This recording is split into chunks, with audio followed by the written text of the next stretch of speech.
What is the perfect vehicle to electrify? If you said your hatchback or small SUV, you might actually be wrong, because while you were doing 35 to 40 Ks in your average daily commute, a van like this will do more like 150 Ks. What better way to remove carbon emissions from the environment than electrify some of our commercial vehicles, which right now are predominantly diesel. That's a lot of money and emissions saved not burning diesel, which is why LDV is mixing things up in the mid-size van segment with its new eDeliver 7. Bigger and more modern than the popular diesel-only G10 which came before it, is the eDeliver 7 the most significant threat to the market-leading Toyota Hiace? Watch on to find out. Let's start with price and specs. The eDeliver 7 comes in 3 body styles and with a choice of 2 battery packs. The most affordable short wheelbase version with the standard range battery starts from a touch under $60,000 for ABN holders, and the range only moves by about $7,000 by the time you get to the top spec high roof version with the longer range battery pack. Check the range of prices on your screen now. This makes our electric eDeliver 7 range somewhere between $10,000 and $15,000 more expensive than some of its key rivals, and nearly 20 grand more expensive than the diesel G10 in LDV's own range. However, the eDeliver 7 is more comparable in size to a Hiace compared to the smaller G10, offering delivery outfits and small businesses more room than before. It's also worth noting that the diesel version of this van is expected to arrive before the end of 2024, which may end up replacing the G10 altogether, so keep an eye out for that. On the design front, well, it's a van. It doesn't really have the same futuristic appeal as Hyundai's bold Staria, but it also looks a lot more modern than the G10. The same can be said on the inside, which is modern and decently appointed, but hardly revolutionary.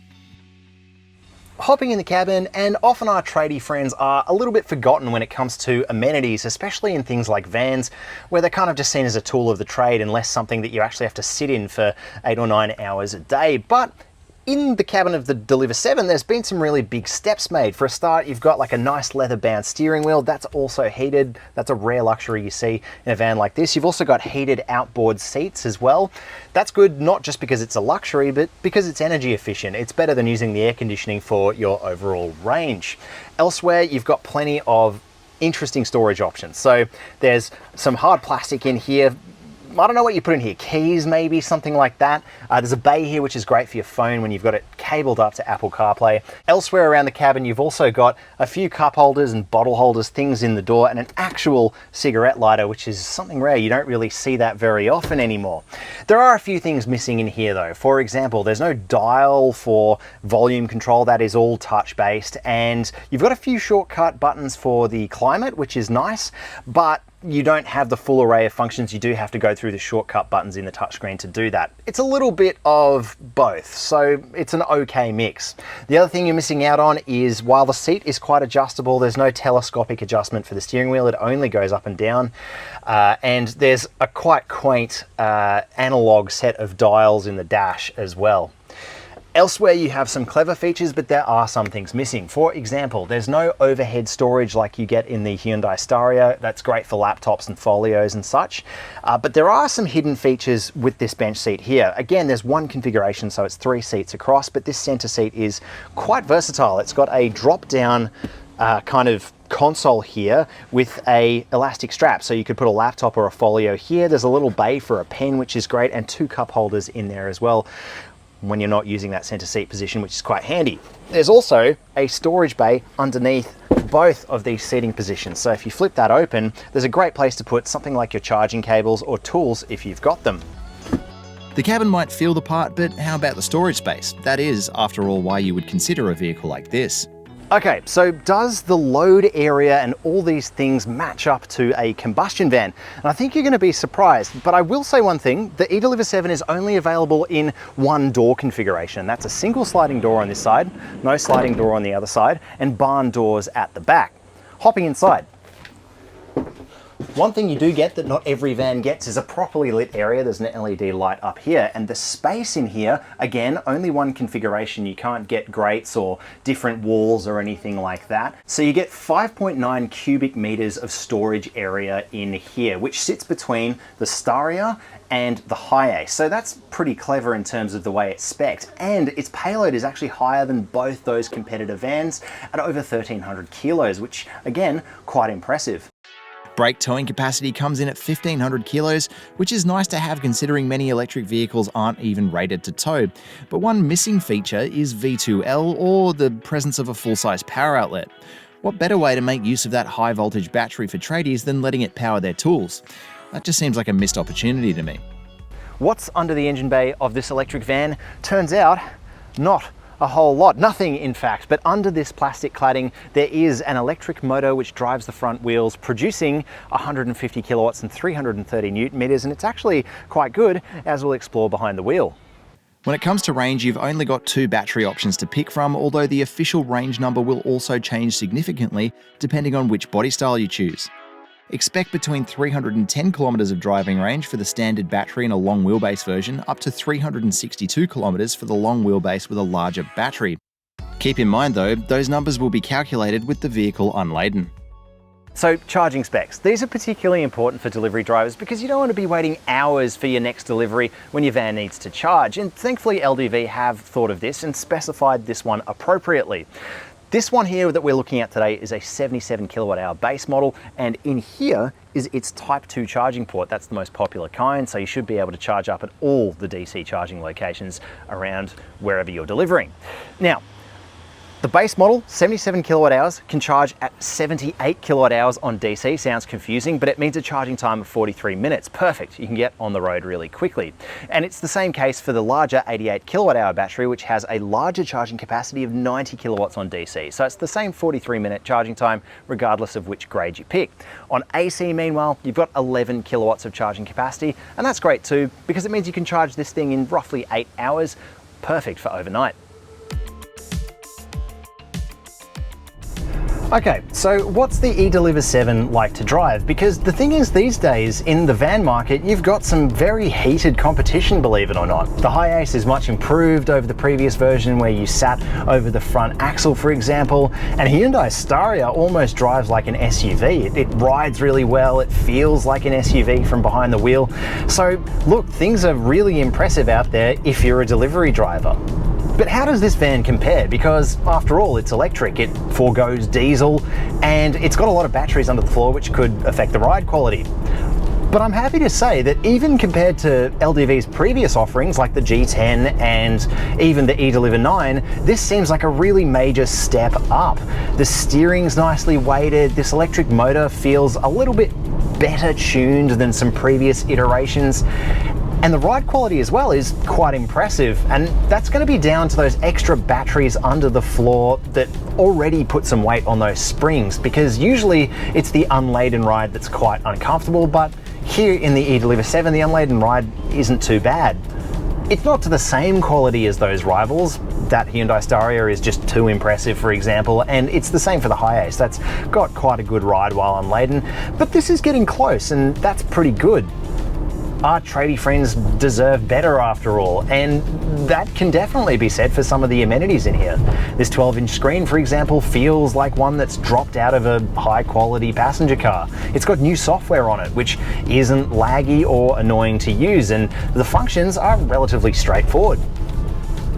These seats seem quite comfortable too, if a little narrow. They've got quite a nice kind of padding to them though, so I don't foresee this being a vehicle that's going to be really uncomfortable after 8 hours behind the wheel. It seems quite compliant, it seems as though the seats aren't going to get on your nerves, it's not too noisy when it's bouncing around. There is a slightly stilted quality to the ride, but I'm going to assume that that's down to some pretty heavy duty springs underneath that need to control both the weight of the battery and this car's quite high payload as well.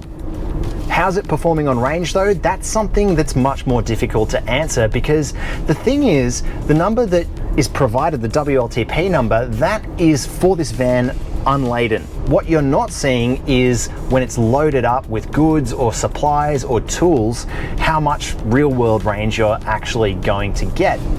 There's also no efficiency number provided with this van, but on my drive loop, I've seen a little over 20 kilowatt hours to 100 kilometers. Now for a passenger car, that's pretty bad, but for a commercial vehicle, which has got such a big sort of cross section when it comes to pushing the air out of the way, and it's relatively heavy too with a big battery pack under the floor, it is pretty understandable.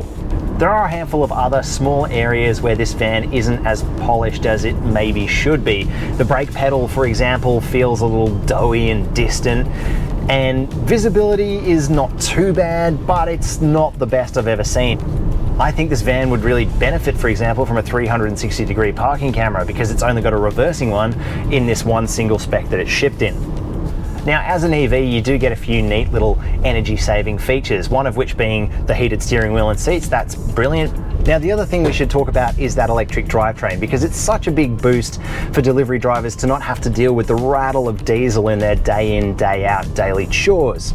It is nice and quiet in here, and in fact, this car emits like a Jetsons-esque sort of bubbling electric noise at low speed, which is kind of quaint, and that's to alert pedestrians of your presence, because it would be a bit worrying if it was just silent.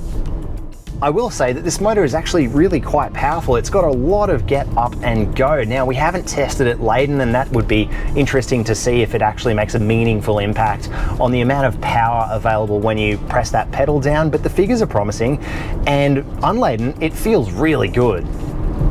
Now, there are 3 levels of regen as well, which is nice to see because you can adjust it to your preference.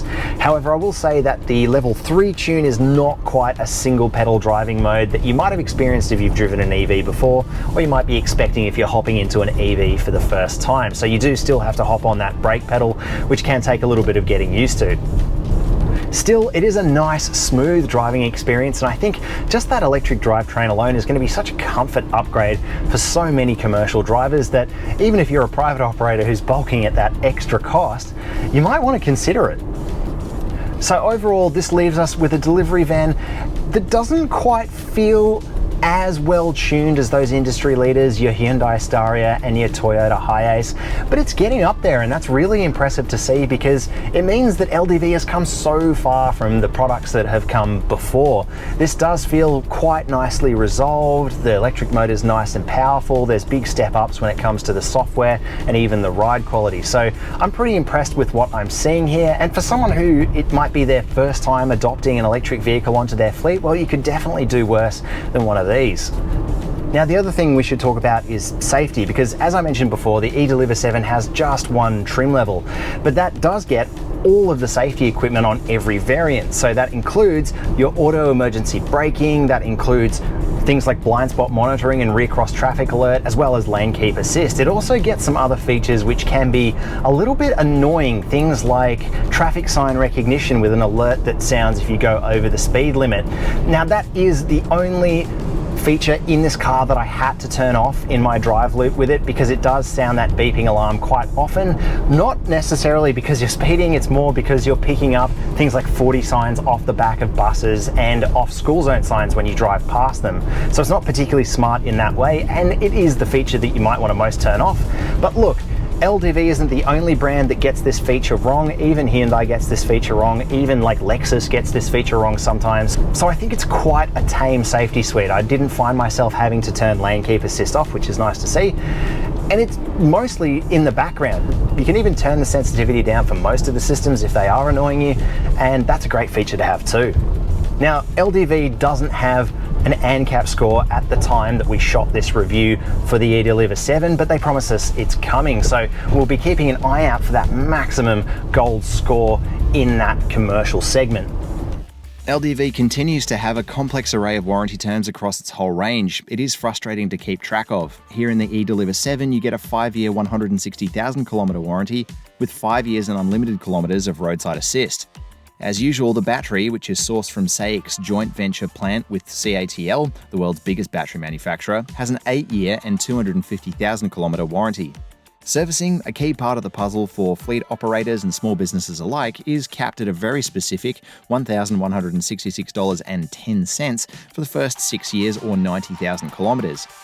The kicker though is that the eDeliver 7's electric drivetrain only requires servicing once every 2 years or 30,000 Ks, which in my mind is much better than Toyota's 6 monthly intervals for its Hiace.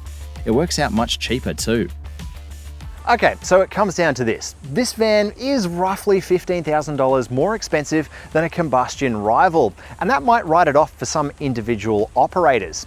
And while I do think it could be a little bit more versatile in terms of its door layout and offering something like V2L, which I think would be perfect for something like this, I think you're not compromising here. This is an electric vehicle with great range. It'll get you around for your last mile deliveries, and it's a great way for fleets to reduce their carbon emissions.